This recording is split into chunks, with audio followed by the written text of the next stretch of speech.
गहंदिया double खुशी 75 वर्ष तले देश में प्रणयन होता आज 75 वर्ष तार पूर्ति होती ये गोटे स्पेशल डे आम समस्त आज से क्रम देश में राज्य में जिले में गहंदिया ब्लॉक पालन होम गहंदिया ब्लॉक आज गोटे स्वतंत्र दिन आम माटीर सुपुत्र नेउलपुर अद्वैत कुमार गणनायक राधामोहन गणनायक सुपुत्र से आज भारत सरकार तरफ पद्मश्री उपाधि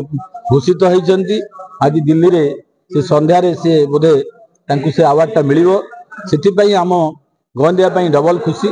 एवं आज निष्पत्ति समस्त जो मैंने सभा मंच उपस्थित थे समस्त गोटे राय यही हल जो आम छिड़ा ये गहंदियावासी तरफ गोटे संबर्धना दि समस्त आमर गहंदियार दलमत निर्विशेष समस्त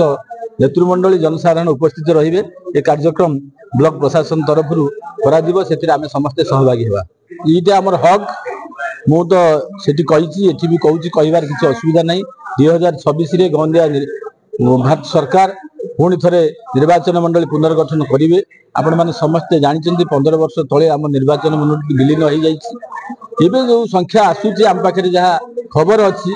निर्वाचन मंडली संख्या बहुत बढ़ 210 पाखापाखि जीव से आमर गहंदिया गोटे निर्वाचन मंडली निश्चिंत हम किंतु शोला पूरा भाग ना न्याय आम जब चुप रहा हाँ आम तो मिल जाए ठीक हेनी से आज गोटे गुरुत्वपूर्ण दिन में से कथा उपस्थापन कर